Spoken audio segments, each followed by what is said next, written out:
അങ്ങനെ വീണ്ടും ഒരു വിവാഹ വാർഷികം കൂടി എത്തിയിരിക്കുന്നു.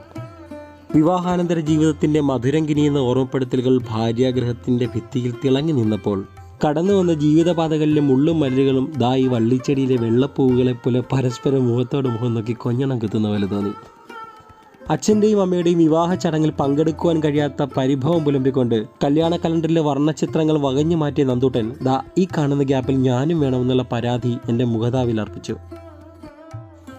പ്രേമയ്ക്ക് കൊടുക്കുവാനുള്ള വെഡ്ഡിംഗ് ആനിവേഴ്സറി ഗിഫ്റ്റിനെ കുറിച്ചുള്ള ചിന്തകൾ കാട് കയറി ഞാൻ അവസാനം എത്തിപ്പെട്ടത് ഈ കടയുടെ വാതിക്കലാണ്. അങ്ങനെ വിവാഹ വാർഷിക സമ്മാനമായി അവൾക്ക് ഏറ്റവും പ്രിയപ്പെട്ടൊരു വിഭവം തയ്യാറാക്കി കൊടുക്കുവാനായി ഞാൻ തീരുമാനിച്ചു. എന്താണെന്നറിയാമോ? തലക്കറി. അതിനുവേണ്ടി 6 കിലോയോളം തൂക്കം വരുന്ന ഒരു കേരയുടെ തല ഞാൻ വാങ്ങി. ഇന്നേ വരെയുള്ള ലോക മലയാളികൾ അനുവർത്തിച്ചു വരുന്ന തലക്കറിയുടെ അതേ ശൈലി ഞാനും പിന്തുടർന്നു. അതേസമയം ഈ കറിയുടെ ഭാഗമാകുവാൻ ഞങ്ങൾക്ക് കഴിയുന്നില്ലല്ലോ എന്ന വിഷമം കടിച്ചമർത്തിയ പച്ചക്കുരുമുളക് ഈ കാണുന്ന നീലപ്പടുതിയിൽ സൂര്യസ്നാനം നടത്തി മയങ്ങിപ്പോയി. പ്രേമയ്ക്ക് വേണ്ടിയുള്ള രുചിയുടെ സമ്മാനത്തിന് വേണ്ടി സുമേമയും പ്രഭാകരച്ചനും ഞാനും നന്ദൂട്ടനുമൊക്കെ കളത്തിലിറങ്ങി. ഈ പ്രേമ ഇത് വല്ലതും അറിയുന്നുണ്ടോ?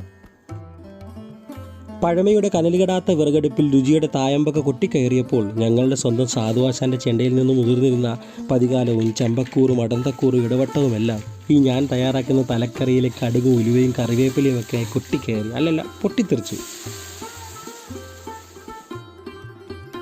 അങ്ങനെ നീണ്ട 5 മണിക്കൂറോളം ദൈർഘ്യമുള്ള പാചക പരമ്പരയുടെ അവസാനം പ്രേമയ്ക്ക് വേണ്ടിയുള്ള രുചിയുടെ സമ്മാനം ഇവിടെ തയ്യാറായി കഴിഞ്ഞു. നമ്മളുടെ തലക്കറി.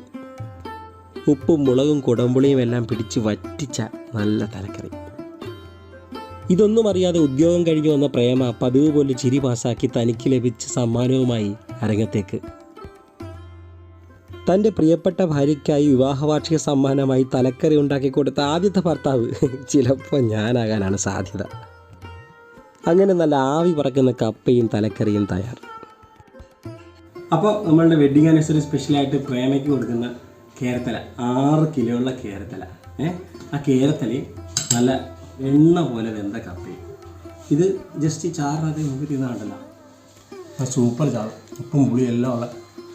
അങ്ങനെ പ്രത്യേകം വെച്ചാൽ ഈ കേരയുടെ തലയുടെ സൈഡിലുണ്ടല്ലോ, ഈ ചെകളയുടെ മോൾ ഭാഗത്ത് ഒരു ടെൻഡറായിട്ടുള്ളൊരു മീറ്റുണ്ട്, മാംസമുണ്ട്. എന്നുവെച്ചാൽ നല്ല പഞ്ഞി പോലെ ഇതുണ്ട്, പഞ്ഞി പോലെ ഇളകി വരും. ഇതും അല്പം ചാറിനകത്ത് ഇങ്ങനെ മുക്കിയിട്ട്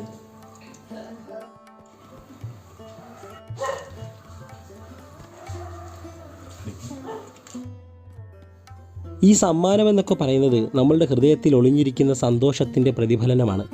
ആ സന്തോഷം വിലപിടിപ്പുള്ള വജ്രാഭരണമായും ആഭരണമായും മറ്റ് സമ്മാനങ്ങളായി പല ആളുകളും ആഘോഷപൂർവ്വം കൊണ്ടാടിയപ്പോൾ ഈ ഉള്ളവൻ തൻ്റെ പ്രിയപ്പെട്ട പത്നിക്ക് രുചികരമായൊരു കേരത്തലയിൽ അങ്ങ് ഒതുക്കിയെന്ന് മാത്രം. എങ്ങനെയുണ്ട്?